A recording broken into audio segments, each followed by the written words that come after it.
Welcome back to the panel discussion, Progress and Opportunity in Federal Shared Services, sponsored by Deloitte here on federalnewsradio.com and 1500 AM. Our guests today are David Mader, the Controller at the Office of Management and Budget. Beth Angerman is Executive Director of Unified Shared Services Management at the General Services Administration. Bill Beyer is a Principal at Deloitte Consulting. Thomas Muir is Director of Support Services at the Veterans Affairs Department. And Chip Fulgham, the Chief Financial Officer and Deputy Secretary for Management at the Homeland Security Department. I'm your moderator, Tom Temin. And before the break, we were talking about how industry can fill in here and what capacity it has to shoulder along with federal agencies this whole shared services burden. And Bill, I guess you have some thoughts on that also. Sure. Yeah, Tom. I think it's a slippery slope to think that industry is actually going to step in the gap or the perceived gap that the federal providers have. When I sort of reflect on the glib statements that I've heard from many of my industry partners, things like, why don't you just give us your whole financial system and we'll take care of it, outsource that.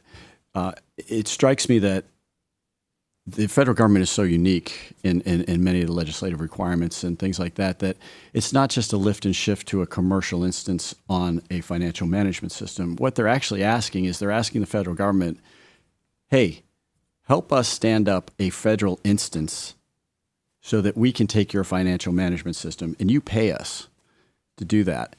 And words like just outsource everything, I think are fairly glib and not representative of really what needs to go on here. This is truly a partnership with the federal government and the private sector.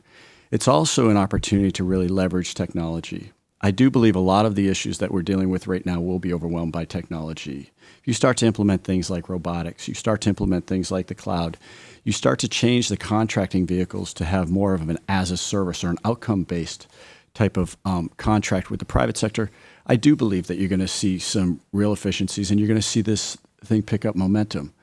But I do have difficulty with a lot of my industry partners because they don't always reflect what's really going on.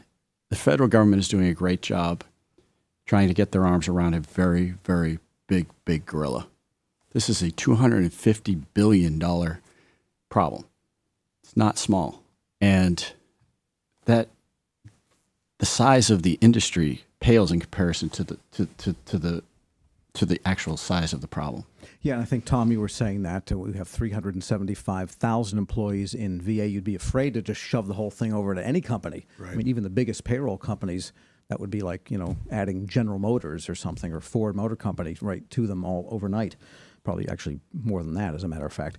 And so what is industry's role in the mix as you see it right now as a provider? And maybe we can talk about the whole software as a service model, which gets to that issue of standardized process.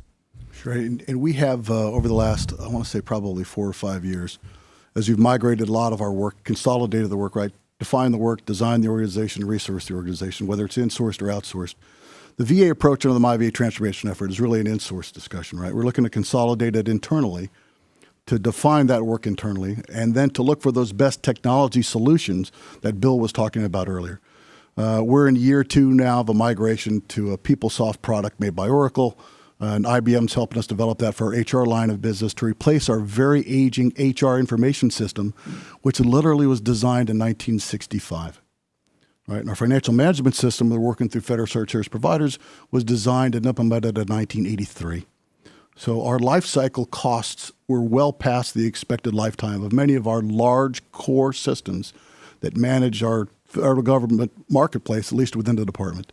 We owe our facility directors, our cemetery directors, our VBA regional office directors, we owe them better tools.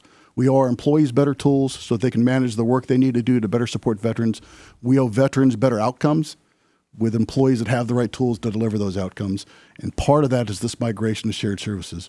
We are pushing to migrate a lot of our applications this year to the cloud. We've got a new CIO from the private sector that understands how to do this well. And the Verne Council is driving a very deliberate transformational effort to push a lot of our antiquated IT systems to modern technologies and better account management and better delivery of business results that help us better serve veterans. So you really have a dual problem there. It's not just simply a matter of taking logic that is implemented in very old software systems and using the same logic, because that gives you the same process. Right. In new software systems, you also have to update the processes themselves, which makes the old logic totally worthless. Well, we do. We're also implementing continuous process improvement, right? So it's listening to your employees that know how to deliver those good customer experiences. They know the tools that they need. Industry can provide many of the tools that we need to use to implement our streamlined business processes. That's where you get to the efficiencies piece. As Bill talked about earlier, and a lot of the panel members were talking about, this is really not a cost reduction in the beginning, but this is about focusing on customer satisfaction and quality of services and bringing those new technologies to bear. And that's the partnership that the entire panel's talked about this whole time. And Chip, at Homeland Security is different from VA in that VA has always been VA. Homeland Security was all these other different agencies, and many of them still have the legacy systems they brought along with them at the formation of Homeland Security. And in the government time frame, 10, 12 years is but a moment. And so does that overlay still another dimension, old logic, old processes, plus differential from the different components in there that make up the department? Yeah, so the legacy systems are clearly an imperative for us to go to a modernized solution.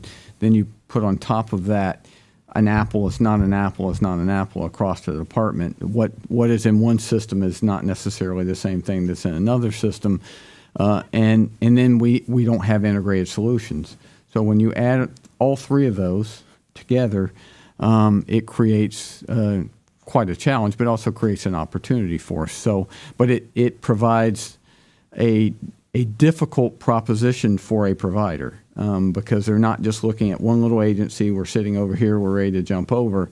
Not only are we migrating to a more modern solution, but we have data management issues as well as a lack of integration. So all of those coming together makes it a sporty ride. And Dave, the whole cloud process over the past few years in the federal government has been looking both outward to make cloud providers conform to some requirements of the government, principally the cybersecurity. But it's also been a process of bending the agencies a little bit to standardize on how they do things so that they can use commercial cloud. So both sides coming together for one way. And then we also have the software as a service industry, which has exploded, really changed the model for, well, at least in small companies, nobody buys software anymore. And so how do you see those models applying to shared services in the future? So building on, I think, what Tom said about the VA and Chip about the complexity of each of these cabinet-level departments, could you imagine if you tried to sort of take like financial management across DHS and give it to a third-party provider and say, here, service me now, take my 22 or so systems and the multitude of different business processes and modernizing, I mean, it would be a failure. So I think the approach that we have taken is, and I think Chip is a good example, we see it at Commerce as well, and at the VA, where people are looking across their enterprise and saying, how do I standardize? How do I get best practices from business? How do I do re-engineering? So we get those standardized, and then we have a lot of options. And we can say, if I can come up, and Beth touched on this, if I could create a single financial management instance that everybody could use, why wouldn't I put that up in the cloud? What would the benefits be to the government? I think they'd be tremendous by saying, gee, I'm going to actually create a cloud shared service for the shared service providers to actually offer to their department clients.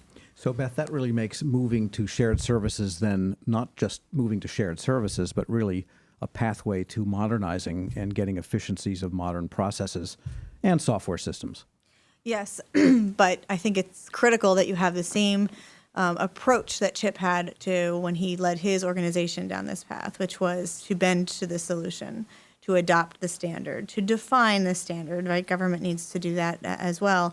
And that deviation from that standard has to be justified because there is a specific legislative requirement that justifies it. And so, Chip, at Homeland, we had heard the term lift and shift, which is not the way it works. As Bill said, it really can't work that way. So you've got a whole portfolio. So I imagine that really the only logical way, the only practical way to look at this is take one function at a time, because you can't shut off everything, spend 2 years redeveloping, and start up again. But if you do one function at a time, maybe a little agility there, then that would aid in that move to shared services? Yeah, I think the way to go about it is that you've got to scale up, right? And so we started fairly small with a small organization, and it's nothing more than a pilot. But it is more than financial management. It is property, and it is procurement. I think if one of the lessons we've learned is if we had to do it again, we would start with just financial management, get them over there, get it up and running, and then move with procurement and then property. But to your point, which is, but the biggest thing to me is scalability. Gradual scalability, not going from what I used to call the street truck to servicing all the Marriotts in Washington, D.C. You've got to gradually go up. And unfortunately for us, or fortunately as the case may be, we've got an imperative to go now. I mean, we've got systems, as you said, that can't be patched. Cybersecurity is a problem and a challenge for us, so we've got to go. So we're just going to have to work with our provider and work with Beth and Dave and make it work. And Tom, VA, I mean, say, let's make a crazy analogy, but surgery is done in many, many locations, and they don't use for a given procedure a corkscrew in this medical center and a turkey baster in that one. And so there must be some experience with standardized processes that are known to work. There is, and we're looking at many of those, and surgery is a great example, Tom. We're looking at many of those instances where we've got variance across our experience, right? Where our facilities have variable processes and we've got variable supply systems, and we're not necessarily leveraging or aggregating a requirement and getting a better price for surgical supplies, for example, a great example. And so we're looking now to re-engineer that business process that Dave talked about earlier, to take a look at how we can deliver better value for the veteran and for the taxpayer by aggregating some of our supply requirements, by delivering that in a shared service model. Because right now we've got local distribution and local purchasing, and certainly with a large government organization, we can get better economies of scale to the taxpayer by aggregating some of those requirements so we can deliver that common experience in every surgical environment. Because that's what the veteran and their families and customers, that's what the American people expect. If you engage with the government at this facility, you're going to get the same care and concern and quality customer service that you get at a different facility. That's the opportunity I think that shared services offers, is that great customer experience with government services provided at facilities. And just to expand on that, what about working with TRICARE and Defense Health Agency for even greater standardization on some of these processes like prescriptions and right, pills? And we do. We very well. There's a joint Department of Veterans Affairs and Department of Defense council that meets regularly. There are executive councils that are stood up where we look at business processes, look at supply, for example. We look at other issues, and we do come together on healthcare records, for example, on an integrated healthcare record, the ability for a military service member who then becomes a veteran for that record to seamlessly move from one medical system to another. And now with integrating with the CHOICE Act, to be able to get that same medical record from a clinical provider in the community, it's a larger effort than just government now, right? Government has to interoperate now with the community to provide services to citizens, and that creates opportunity. And Bill, did you? Yeah, I was just thinking about and echoing some of Tom's comments as far as standardization. USSM has done a good job this year of implementing the USSM playbook in M3, and I just thought that it would be great to hear what Beth has to say about that. That was my next question. All right, well, I Tell us just about was the reading playbook. your script. So we've had the benefit of many agencies who've been working toward moving to shared services over the years. We also have the great benefit of agencies who have, over the course of the last 30 years, been trying to do their own modernizations. And the benefit is the lessons learned.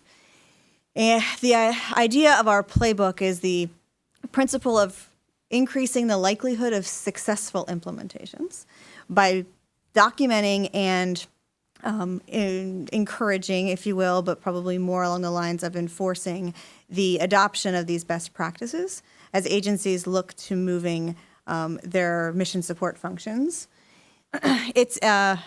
We've again benefited from what a lot of what HUD actually went through in moving to ARC, the Treasury Administrative Resource Center, and what CHIP's organization is learning for us as we move to Interior. A couple of key principles, which is, one, that there is the customer planning that has to happen up front. What we've seen a lot is that the customers have not spent the time that they should understanding exactly what they're buying. So we've talked a lot about understanding, are we just buying finance? Am I buying acquisition? Am I buying assets as well?